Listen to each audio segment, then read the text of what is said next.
Wesh l'équipe, bienvenue dans la loge. La personne que je reçois aujourd'hui, c'est une amie, c'est quelqu'un que j'ai souvent croisé mais avec qui j'ai pas encore collaboré directement, mais peut-être à l'avenir, incessamment sous peu. Si vos artistes préférés ont pu passer dans la sauce, elle n'y est pas pour rien. Si une de vos chanteuses préférées a pu être au Energy Music Award récemment, ce n'est pas pour rien non plus. Et bientôt d'autres choses n'y seront pas pour rien non plus. Yousra, comment vas-tu? Ça va très bien et toi? Ben ça va, super. Merci d'avoir accepté l'invitation. Merci de m'avoir invité. Pour commencer, du coup, quel âge as-tu, Yousra? Alors là, j'ai 24 ans. Je vais bientôt avoir 25 ans cette année. Ah là là, Ok, c'est dur, les 25 ans, c'est dur. c'est dur. C'est dur, c'est dur. J'ai toujours pas le million en plus, mais ça va aller. Rien ne se passe comme prévu. Depuis combien de temps es-tu dans la musique? Alors, je suis dans la musique depuis mes 19 ans, 2016, il me semble. Donc, ça fait. Ça fait 6 ans. Ouais. Ça fait 6 ans. Et où est-ce que tu as commencé? J'ai commencé dans un label indépendant qui s'appelle Beaumaillé Musique. Donc, il y avait à ce moment-là que Black, NASA, Youssoupha, Hiro, J-Max, Aina qui s'appelle maintenant Noémie. Donc voilà, j'ai commencé dans ce label il y a 6 ans. Ok, qu'est-ce que tu faisais dans ce label? C'était quoi ton rôle? Alors j'ai commencé en étant assistante manager, donc l'assistante de Lassana, qui avait également la partie Nemesis. Donc je l'assistais sur le côté management du label. Mais en vrai, étant donné que c'est un label indépendant, faut vite être couteau suisse et polyvalent. Donc je faisais, si on doit parler vulgairement, un peu de chef de projet, un peu de chargé de com, un peu de... Je gérais un peu aussi les bookings des artistes. Donc voilà, c'était une bonne école pour toucher un petit peu à tout. Comment t'en es arrivé à être chez Beaumaillé en fait? Comment tu passes à 19 ans, t'es retrouvé dans un label quand même assez connu, tu vois, Mhm. du rap français? Mm. Euh, le culot. En soi, moi j'ai grandi à Nantes, donc je suis venue à Paris pour de base les études. Bienvenue au Et club. voilà. Et en fait, j'ai très vite commencé à un petit peu me renseigner sur les réseaux sociaux, etc. Essayer de voir qui faisait quoi et tout. J'avais des petites activités dont je ne parlerai pas forcément parce que j'ai peut-être un peu honte, mais au lycée, où j'essayais voilà, de faire mes petites choses en médias, en trucs comme ça. Et en fait, en arrivant à Paris, je parlais avec Rémi Mehdi et Sams. Et du coup, c'est eux qui m'ont présenté la Sana et j'ai pu commencer en stage au début là-bas. Donc, Ok. les contacts. Du stage, t'es passé à être là-bas à plein temps, quoi. Voilà. Alors, il y a eu le stage. Ensuite, C'est vrai, je me rappelle, petit aparté, je me rappelle de à l'époque, tu m'avais envoyé un message Horrible. quand j'étais quand j'ai créé Hip Hop Reverse encore. Et c'est parce que, ou c'est moi qui t'avais envoyé un message parce qu'en gros, vous cherchiez un community manager, je crois. C'était ça, je crois. Alors, chez Beaumaillé, Ouais. il y a eu de ça, mais il y a un truc que tu te souviens peut-être pas, c'est que toi, tu m'avais demandé Rejoindre Hip Hop Reverse.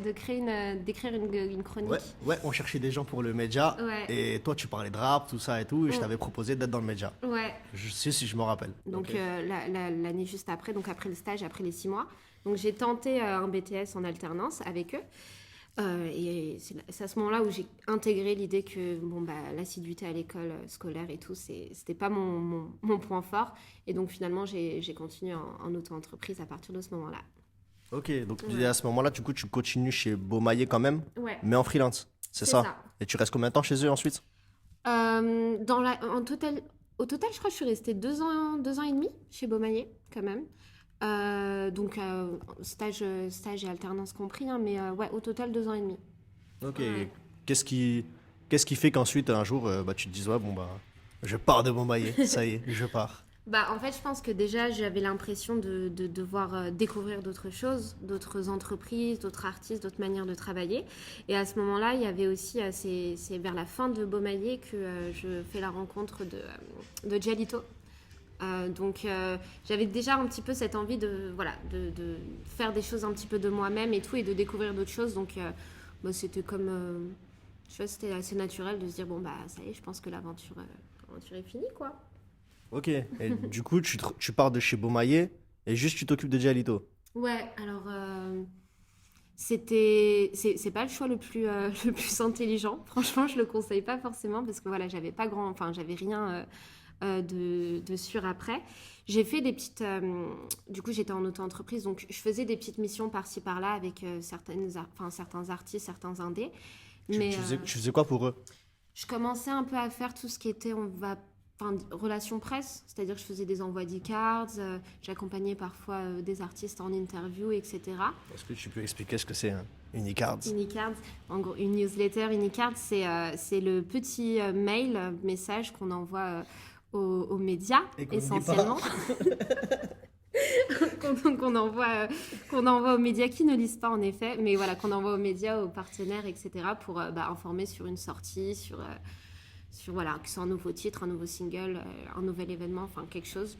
On événementialise la sortie de quelque chose en communiquant dessus. Ok. Ouais. Et après, il me semble que du coup, ensuite, tu vas chez Au Calme. Tout à fait. Alors j'ai fait entre-temps un projet. Je vais en parler parce que c'était marrant. J'ai fait un projet en tant que dir de prod chez NVZ, donc directrice de production. J'anticipe un petit peu ta question. C'est en gros, en tout cas dans les clips, la personne qui va préparer tout le tournage, donc voir un petit peu les besoins. En fait, elle Tu fais reçoit... la logistique en fait. C'est ça. Elle reçoit le budget de l'équipe artistique, elle reçoit le brief des réals. Et voilà, et elle doit tout trouver donc en fonction de l'équipe qui l'entoure. Et moi, je m'étais dit que ça pourrait le faire, tu vois, je vais pouvoir faire ça. J'ai fait un seul projet, du coup, avec Nicolas Noël. Et c'est là où j'ai compris tout de suite que c'était pas pour moi. j'étais pas bonne là-dedans et tout. Et c'est après ça où j'ai eu l'opportunité, enfin, j'ai rencontré Romain Manirampa et pour OKLM, du coup. Ok, du coup, il te dit de rejoindre OKLM. Ouais. Donc Romain, qui je rappelle, était directeur général de... Enfin, je sais pas si c'est le terme. J'avais dit, comme je dis toujours, c'est l'équivalent de Laurent Bounot chez Skyrock, mais chez Au Calme. Voilà. Et du coup, c'est lui qui t'a dit, ouais, Yousra, je te veux chez OKLM.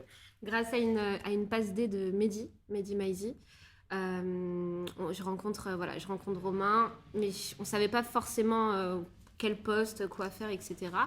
Et un autre jour, on se revoit et il me parle de chargé de relations. Et je commence demain et je suis en mode OK. Je sais pas ce que c'est, mais vas-y demain. C'était un peu ça. C'était oui, bon, ça va aller, bien sûr.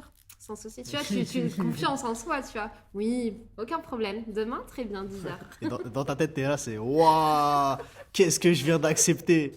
Ouais, Je dois faire quoi en fait? Mais ouais, il m'a dit de faire ça, mais comment on fait ça? Et t'es là, tu te dis, ouais, mais bien sûr, mais ça, mais je l'ai fait toute ma vie, je suis né pour ça. C'est exactement ça. Incroyable. Donc en fait, voilà, c'est que je remplaçais Cindy, qui, elle, était passée DA chez Vagram. Donc en plus, je me disais, waouh, je remplace voilà, quelqu'un qui déjà gérait très bien ça, et puis en plus qui évolue et tout. Et en fait, tu as très peu de temps pour assimiler déjà toute l'équipe, donc les noms, les postes, les missions de chacun, tout un carnet d'adresses qu'on te donne et tous les contenus qu'on propose. Et voilà, en fait, on te dit, voilà, tiens, allez, fais tout rouler. Et au début, c'est pas évident. Ouais, donc en gros, ton taf, c'était voilà, dire ouais, voilà, on aimerait que tel artiste fasse un freestyle pour OKM, s'il te plaît. On aimerait que lui passe dans la sauce. On aimerait que lui il aille dans Couvre-feu. On aimerait ça. que lui il aille dans Roule avec Driver. Ce genre de choses, en fait, c'est ça? Exactement. Ou alors, justement, recevoir les e-cards ou justement, les sollicitations de certains artistes ou attachés de presse. Heureusement qu'il y a des gens comme toi pour les lire. Non, moi, je les lisais. Et du coup, voilà, et on se dit, bon, il y a cette sortie-là, qu'est-ce que nous, on peut proposer aussi? Donc en fait, c'était soit c'était nos demandes, soit c'est des demandes qu'on recevait et on essayait de voir qu'est-ce qui était le plus cool à faire. Est-ce que tu as des souvenirs de moments un peu galères ou quoi, tu vois? Ouais, je suis un relou, je suis un relou. Tu vois, genre, pas forcément, ouais, tel artiste nous a fait galérer, mais des moments où tu te dis, putain, là, comment on va réussir à emboîter ça? Ou tu sais, tu as dû trouver, tu sais, ou faire un retour acrobatique. Tu sais qu'en fait, tu sais, comme on dit dans les médias, genre des fois, enfin, c'est pas comme on dit dans les médias, c'est qu'en gros, des fois, la finalité, c'est que ça se passe bien, mais qu'à la base, c'était pas du tout ce qui était prévu, mais qu'à la fin, c'est bon, tu vois. C'est que genre, tu passes par moult péripéties, mais à la fin, ça se passe bien. En vrai, au-delà du fait que les premières semaines, j'avais l'impression de vivre ça au quotidien, que tous les jours c'était des acrobaties, mais c'est le temps d'apprendre, etc. Mais je crois qu'une dernière en date, parce que c'était un peu vers la fin, je me souviendrai toujours, on devait faire un podcast, enfin une émission pour la sortie de SCH, et qu'on faisait du coup avec Narges chez Deezer, etc. Et c'est nous qui devions monter un peu le truc. Et en fait, à ce moment-là, on avait quand même plein de dossiers et tout. Et je crois, quand on se met en route pour y aller, donc à 1h30, Donc il y a Romain qui réalise que, enfin lui il avait la volonté d'inviter quelqu'un de l'équipe de SCH et tout, et il y avait eu un quiproquo à ce moment-là. Et donc là il y a une grosse crise en mode mais il y a personne en fait, il y a personne, enfin quelqu'un qui peut parler de l'album etc. Personne, c'est dans 1 heure. Et tu es là en mode genre non rien ne va et tout. Et du coup je me dis il faut trouver une solution. Et là j'appelle par exemple Fred Landu qui avait mixé quasiment tout l'album et du coup qui vient en 1 heure et qui au final en fait nous a permis d'avoir des anecdotes et parler de l'album de manière bien plus cool que ce qu'on avait prévu de base quoi. Donc ouais ça existe souvent.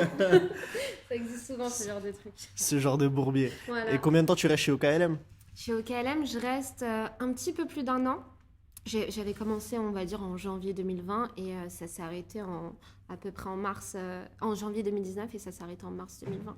Ok. Et pourquoi tu pars de OKM? Parce que OKM, aussi OKM ferme, c'est ça? Ou Bah, tu pars? Parce que je vois qu'à un moment, il y a tout le monde qui part de OKLM. Toi aussi, tu annonces ton départ. Donc c'est le moment où la radio ferme ou c'est une coïncidence? c'est peut-être une coïncidence. En fait, c'est marrant parce que en février, donc moi, à ce moment-là, je continue toujours Jalito. Et entre-temps, je commence aussi un petit peu à me rapprocher du coup de Lazara. Et en février, je me dis, donc Lazara est approché de Rush Management, etc. Et du coup, là, on me dit que j'ai une opportunité du coup de transformer ces petits projets à côté de passion et tout en taf alimentaire. Donc je me dis, bon, bah, faut que j'accepte Rush, faut que j'y aille, etc. Mais d'un autre côté, je me dis, ah, ok, OKLM, faut que j'arrête, je sais pas trop. Donc j'en parle. Et en février, ouais, je me dis, bon, bah, c'est mes dernières semaines chez OKLM, je vais aller chez Rush. Et puis bah, le mois après, Covid, et puis fin de calme et tout. Ouais. Donc, Non, je pense qu'en vrai, c'est parce que t'es parti d'OKLM. Voilà, ils ont pas réussi à gérer ça, tu vois. Je crois que c'était écrit dans le communiqué officiel, même. Suite au départ de Yousra, la radio va devoir fermer ses portes. Ah là là. C'est voilà, tu vois, le départ du meilleur joueur, que veux-tu? Messi part du Barça. Compliqué. Et ok, donc du coup, tu pars encore dans une nouvelle aventure de C'est ça. Lazara. Et est-ce que toi, t'avais déjà ta petite expérience de gérer Jalito, Mhm. mais est-ce que là, en fait, rentrer dans une grosse structure spécialisée dans le management, gérer une artiste qui n'est pas un rappeur ou une rappeuse, Mhm. est-ce que du coup, tu as dû comme repartir à zéro un peu? Repartir à zéro, non, mais ça m'a permis peut-être de plus me structurer, dans le sens où Lazara, quand je l'ai connue, je savais pas de suite que je voulais être dans le management. Je savais juste que je voulais bosser sur ce projet-là parce que ça m'inspirait, que c'était génial, etc.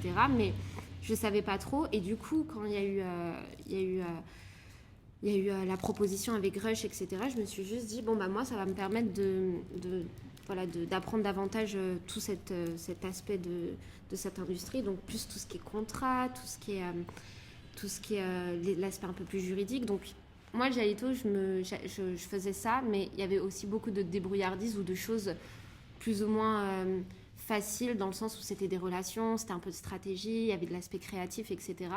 Et du coup, je m'étais dit, bon, bah, continuer avec Farhan peut être une bonne manière de combler un peu ces lacunes et de solidifier mon profil, on va dire. Donc à ce moment-là, je partais pas de zéro, j'étais plutôt en mode genre, ah, trop bien, j'ai réussi à convertir ce que je faisais à côté en taf et où je vais apprendre des choses. Ouais, genre là, en fait, je vais pas être manager d'un artiste, enfin, comment dire, c'est pas du tout réducteur ce que je dis, mais pas juste manager d'un artiste, entre guillemets, comme quand tu dis, ouais, je suis manager, c'est genre là, en gros, il y a entre guillemets, sur la fiche de paie, il y a écrit manager, Ouais. quoi, en gros, tu vois ce que je veux dire ou pas? Exactement. C'est là, t'es manager professionnel, en fait. C'est ça. Bah, il y a de ça, t'as les conseils du coup de quelqu'un qui a plus de 20 ans d'expérience, etc. Donc, et puis même, il y avait le côté agence aussi. C'est-à-dire qu'on est plusieurs jeunes managers en fait, donc avec des profils totalement différents et on se complétait vraiment bien. Donc en fait c'était juste une autre dynamique et encore une fois, hein, je réinsiste là-dessus, c'était juste trop bien. Je voulais pas à ce moment-là, en tout cas après OKLM, aller dans un truc et continuer justement le management de Jalito ou même de Lazara par exemple à côté, tu vois, en mode à côté, c'est le temps que ça paye, tu vois, je pouvais pas. Donc là j'étais juste en mode trop bien, je suis bien entourée et je suis payée pour faire ce que j'aime encore une fois. Et quand tu te retrouves dans une structure comme Rush, un gros truc, pour devoir gérer une artiste comme ça, est-ce que au final, tu te retrouves pas des fois un peu débordé par rapport à putain, faut que je gère ça pour Jalito aussi, ou tu t'en mêles pas les pinceaux, des choses comme ça, ou est-ce que tu sais, des trucs de perte de temps, ce genre de choses, tu vois. Comment tu arrives à équilibrer ça en fait? Équilibrer les deux qui en plus ont des profils vraiment Très radicalement différent. différents, tu Ouais. vois. Et puis très différent, ne serait-ce que dans l'équipe et les dispositifs mis en place pour les deux. Je pense que ça a été un truc qu'il fallait apprendre au fil du temps. C'est vrai que ça dépendait des moments, mais des fois ça prenait bien plus de temps, etc. Je pense qu'aussi de Jalito, il y a un truc où il n'y a pas que du management, tu vois, il y a un peu de prod exé, il y a un peu de chef de projet, il y a un peu de tout ça. Et je pense que j'avais un petit peu de mauvaises habitudes en voulant également faire tout ça, alors que sur la Zara, voilà, il y avait Chacun son rôle. tu vois, et puis il y avait deux labels, etc., plein de personnes. Donc il a fallu que j'apprenne à vraiment me dire que ça, c'est pas à moi de le faire et tout et tout. Donc ça s'apprend, mais c'est pas simple. Et c'est pour ça que des fois, quand je vois de jeunes managers qui commencent en manageant 6 artistes, et les 6 artistes sont en développement et tout, je me dis, c'est C'est pas la meilleure option c'est que tu prends. dangereux, c'est dangereux. Après, si ça fonctionne, tant mieux, mais c'est pas évident, quoi. Enfin, comment ça se passait au quotidien, ton taf chez Rush en fait, pour la gestion de Lazara ou d'autres projets que tu pouvais avoir? En soi, il y avait un aspect très très autonome et indépendant finalement. C'est-à-dire que bah, tu gères tes journées, enfin, honnêtement, genre, j'ai l'impression que j'étais comme je pouvais l'être avec Jalito parfois. Donc c'est juste que là, j'avais voilà, justement un projet avec beaucoup plus d'intervenants et tout. Mais je veux dire, au sein de Rush, ce qui était juste cool, c'est de se dire qu'à certains moments, bah, je pouvais justement, quand ça bloquait ou quand moi j'avais des questions et tout, appeler Sébastien Farran pour lui poser des questions, pour qu'il débloque des situations en l'occurrence. Mais sinon, en vérité, il y avait quelque chose de très autonome. C'était ouais, c'était très Ouais, autonome. c'était toi, tu fais ta sauce quoi. C'était un peu ça. Et Ok. c'est juste voilà, avoir le côté de pouvoir solliciter les gens Et autour. du coup, genre, si on fait l'espèce de mise en situation, genre voilà, je suis Yousra, là c'est mon.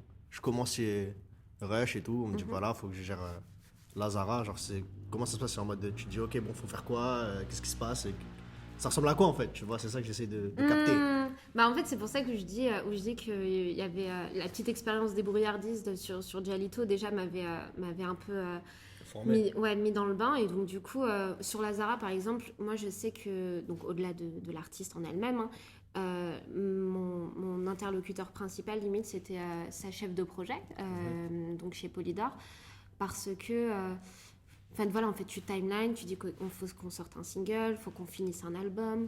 Donc, il y avait énormément de missions. Et puis en fait, c'est juste pouvoir encore une fois, les timeliner dans le temps, de se dire ça, c'est la priorité. Et Lazara, en fait, il y avait quelque chose où, étant donné que il n'y avait pas de son qui était sorti jusqu'ici, enfin, juste avant. Elle n'avait pas fait beaucoup de sons de son côté avant, donc il y avait tout un répertoire musical à créer, qu'elle s'y trouve, qu'elle se reconnaisse également dans l'identité visuelle, l'univers qu'on voulait créer et tout. Donc ça a été essentiellement ça, les deux années où on a travaillé ensemble. C'était trouver des idées, trouver les bons partenaires, que ce soit au niveau de l'image, du stylisme, des photos, des clips, des musiciens, des orchestres, de toutes ces choses-là. Donc bien évidemment, je n'étais pas chargée de tout trouver, hein. Mais c'était voilà, l'accompagner dans la création En fait, de cet univers. mais tu devais quand même avoir un regard sur tout quoi. Et que c'est toi la manager, faut que tu sois en fait au courant de tout ce qui se passe, que ce soit toi ou pas, Bah, qui gère, ouais, quoi. c'est bien d'être au courant de tout en tout cas. Et C'est puis, mieux. exactement. Et puis, il y avait aussi, je pense que j'avais très bien compris aussi où est-ce qu'elle voulait aller. Et donc du coup, c'était assez simple. Enfin, assez simple. On savait ce qu'il fallait rechercher, quel était l'univers et tout. Donc en fait, c'est comme quoi ça prend du temps de créer une identité, qu'elle soit visuelle ou musicale. Et en vrai, ça, c'est super amusant de le faire quand même. Et le deal chez Polydor, c'est toi qui a été le. Pas du tout. Non, pas du tout. Non, pas du tout. À ce moment-là, j'étais déjà en contact avec elle, etc. Mais on n'avait rien officialisé. Moi, j'étais un peu sur les starting blocks et j'étais beaucoup plus dans les idées, dans où est-ce qu'on voyait les choses, donc pas dans cet aspect contractuel. Ouais, t'étais pas dans la partie impliquée directement dans la partie Non. business. T'étais plus sur l'aspect gestion de tous les jours et musical quoi.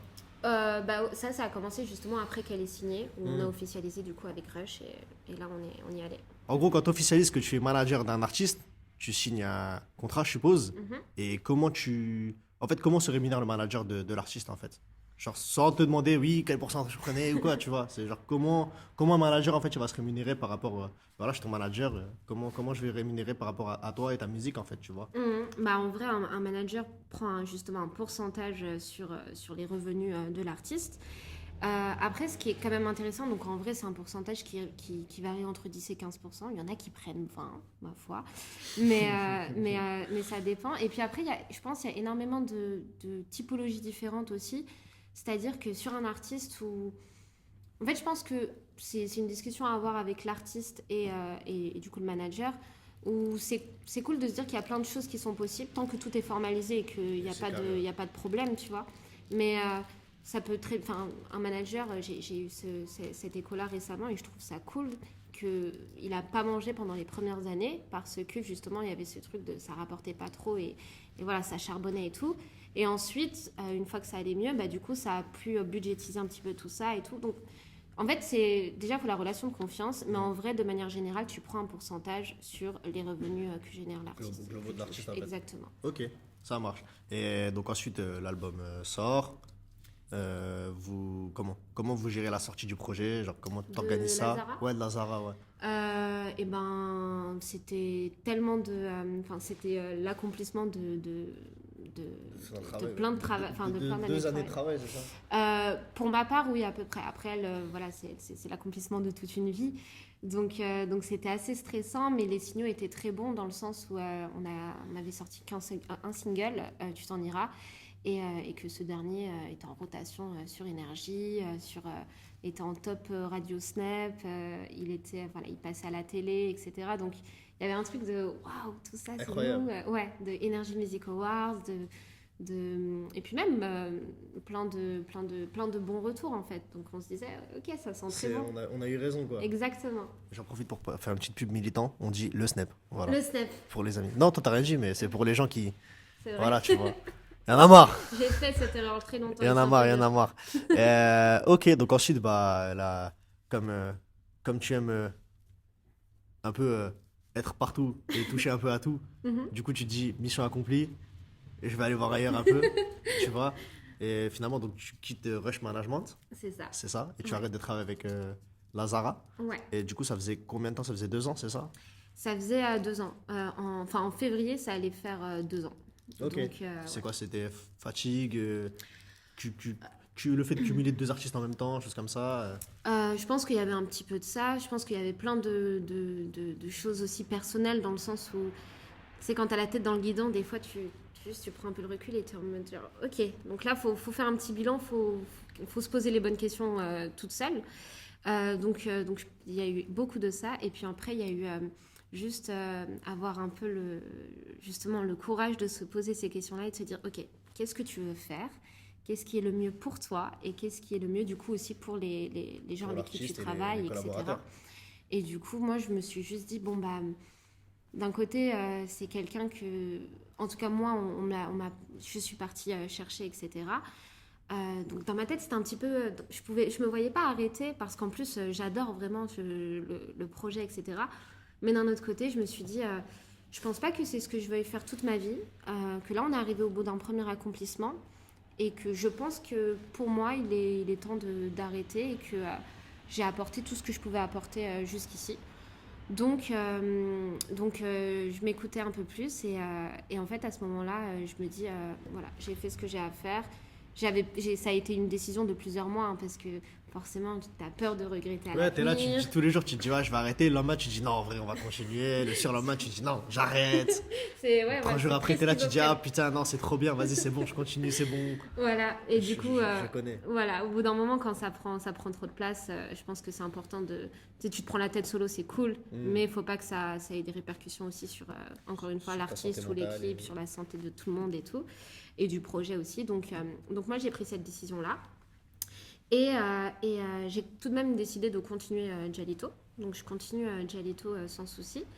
Parce que c'est, en vrai, ton projet touche une vie, c'est un peu Dialito, en vrai, au Bah, final, tu vois. bah, Tu vois, genre, si. En fait, t'as vu, genre, là, je raconte ma life, mais si, mhm, genre, si je devais comparer à moi, par exemple, parce qu'en vrai, on a des parcours un peu similaires dans le sens où, depuis le début, t'as un truc qui, pour le coup, est le truc qui te rapporte le moins. t'as plein d'autres trucs qui vont te rapporter, mais t'es en mode ça c'est un kiff, mais c'est un kiff, ça y est, j'ai fait ce que j'avais à faire au bout d'un certain temps, vas-y, je retourne faire d'autres trucs, mais ce truc-là qui me rapportait pas de thunes, je suis convaincu que ça va me rapporter de la thune à un moment ou pas, mais j'y crois à fond et je continue, tu vois, genre en fait, Jalido c'est mon ventre rap, tu vois ce que je veux dire ou pas, tu vois, enfin c'est ton ventre rap un peu, tu vois ce que je veux dire? Bah, en fait, il y a un truc qui est marrant, c'est que Gialito, quand je l'ai contacté, enfin voilà, j'étais chez Beaumaillé, j'avais encore énormément de choses à apprendre. Enfin, j'étais pas la même. Il y a forcément. En fait, vous êtes formés en même temps. Exactement. Et en fait, ça veut dire que moi, je lui ai dit, écoute, je te promets rien, mais je suis sûre il y a un truc à faire, et que lui, il était en mode, lui à ce moment-là, il voulait repartir au Maroc, etc. Donc, on s'est dit bon bah viens, c'est comme si voilà, on évoluait un peu. Big en salam même à temps. Jalito d'ailleurs. Big salam à lui, big salam au Tototo qui est de retour. Mais en gros, voilà, en fait, c'est comme si on s'était dit, vas-y, bah, viens, on roule On attend ensemble jusqu'au bout, ouais. et on avance ensemble et on apprend ensemble. Et en fait, bah, c'est archi formateur ce genre de collaboration en fait. Parce que j'ai appris énormément de choses, je continue d'en apprendre. Et toutes mes expériences à côté, donc que ce soit OKLM, Beaumaillé, Rush, etc., sont aussi bénéfiques pour Jalito. ma collaboration avec Jalito en Ouais, fait. c'est ça. Donc on continue. Hein. C'est ça, tu vois, je t'ai dit, c'est comme tout ce que j'ai pu faire à côté, ça m'a. Chaque fois, j'en ai pris, ah ouais, ok, bah ça, putain, faut que j'utilise ça pour vendre rap en fait. Et tout, tu Exactement. vois, là, pour Reverse à l'époque. Exactement. Mais c'est ça, ouais. Et du coup, maintenant, que fais-tu? Eh bien, bah justement, quand j'en suis venue à me poser toutes ces questions-là est-ce que je me vois faire ça et tout, on m'a posé aussi beaucoup la question, mais qu'est-ce que tu veux faire vraiment, tu vois? Et en fait, le truc, Mais t'es folle ou quoi? T'es dans un bête de mais trucs, pourquoi là, mais nana et qu'est-ce que tu tout. veux faire Mais pourquoi en tu fait, vas arrêter? Mais qu'est-ce que tu veux faire dans la vie? ça tient pas la route, tes histoires, arrête, tu vois. Et en fait, en gros, c'est juste que je me suis, quand j'ai commencé en tout cas dans cette industrie, donc avec Beaumaillé notamment, enfin depuis ça en tout cas, je me suis longtemps demandé quel était justement mon poste idéal. Est-ce que c'était du coup du management? Est-ce que c'était plus de la production? Est-ce que c'est DA? Est-ce que c'est en majeur? Est-ce que c'est en média? On est beaucoup à se poser ce genre de questions Ouais, dans l'industrie, j'ai l'impression. il y en a. Je trouve Franchement, pas la réponse. parce qu'en fait, il n'y en a pas tant que ça. Enfin, j'ai l'impression qu'il y a des missions de site. Après, je sais bien que le travail, c'est pas à la carte et tu ne fais pas que ce qui te plaît. Effectivement, oui. Mais Il faut que le rapport, l'équilibre en fait entre ce qui te plaît et ce qui te plaît pas, il soit quand même assez. Ouais. Tu vois, genre je pense que ça doit être du minimum 50-50, voire peut-être même 60-40. ouais, tu vois, non, complètement. Tu vois. Et du coup, en fait, en gros, c'est simple, c'est que un petit peu avant OKLM, justement, je commençais à écrire le projet de mes rêves et donc par conséquent le métier de mes rêves. Et ça faisait quasi deux, enfin, ça faisait plusieurs années que j'écrivais ça, mais qu'à côté de ça, justement, vu que je travaillais sur Jalito, sur Lazara, sur OKLM et tout, je ne pouvais pas forcément avancer là-dessus. Et donc là, à l'heure actuelle, je peaufine tout ça parce que on a suffisamment gambergé pour pouvoir espérer lancer mon projet qui s'appelle Percé en 2022, enfin ce premier Inch'Allah. semestre-là. Inch'Allah, comme on dit. C'est quoi percer si tu peux en dire un peu? Avec plaisir. En soi, Percé, c'est juste venu d'un constat de base, en tout cas, sur me dire qu'au fil de mes expériences, j'ai rencontré énormément de jeunes de moins de 30 ans, comme dans la loge, qui avaient parfois justement un, un, un parcours scolaire, des diplômes ou pas, qu'ils avaient des expériences ou pas, des contacts ou pas, mais qu'en fait, j'avais juste cette déterre et cette passion commune pour la culture. Et je me suis toujours dit, mais il y a un truc à faire en fait avec tout le monde. Et aussi, en fait, en avançant un peu, je me suis rendu compte que du coup, il y a de plus en plus de jeunes qui ont envie de faire de leur passion une profession. Et qu'à côté de ça aussi, on crée de nombreux artistes sans pour autant les entourer ou alors former leur entourage. Et donc, en fait, il y a juste un petit pont à créer là-dessus. Donc, c'est de là où est née l'idée Percé. Et donc, en gros, ce serait une sorte d'incubateur qui interviendrait sur, du coup, différents champs d'intervention, culturels, professionnels et social. Et voilà, quoi. Un incubateur de talent, en fait, mais de talent professionnel, quoi. C'est un peu ça, voilà. Et puis, surtout d'information et de vulgarisation sur, du coup, l'aspect professionnel, mais également sur des problématiques un peu plus sociétales et culturelles qu'on rencontre quotidiennement, en fait. Ok. Voilà. Ça tue. Ça me fait plaisir. Ça fait plaisir. Bah, je te souhaite que percer puisse percer, parce que j'aime bien les jeux de mots. Voilà. Et du coup, avant de se quitter, je vais te demander de me citer quelques noms de l'industrie qui pour toi seront des gens sur qui il faudra compter en tout cas dans les années à venir dans ce milieu? Du coup, des profils de moins de 30 ans que j'ai envie de recommander, j'ai envie de parler essentiellement de femmes. Donc, je vais parler de Safia, qui, elle, travaille chez All Access sur l'aspect marketing et gestion de projet, qui est un peu une flèche sur les réseaux sociaux et sur la viralité, etc., qui a plein de volontés et de projets. J'ai envie de parler également de Roxane et de Aïda, qui sont des photographes hors pair et qui sont super déterminés et pareil, qui multiplient les casquettes et qui ont un petit peu appris toutes seules, etc. Donc, enfin, voilà, c'est super inspirant. J'ai aussi envie de parler de Céline, qui est une journaliste, mais également qui a la casquette un peu chef de projet management chez V2V, qui a sorti un documentaire incroyable sur Canal+, que j'aime énormément. Et puis sinon, j'ai envie de dire peut-être Léa, qui est directrice artistique au publishing chez Universal. Mais voilà, après, je pourrais en parler vraiment pendant longtemps. Il y a Angèle qui fait plus de l'attaché de presse, Romane qui, pareil, attaché de presse, mais un peu plus spécialisée sur les marques, etc. Enfin, il y a énormément de jeunes profils de femmes de moins de 30 ans que j'aimerais mettre en avant et j'espère avoir l'occasion de le faire ces prochains mois. Voilà.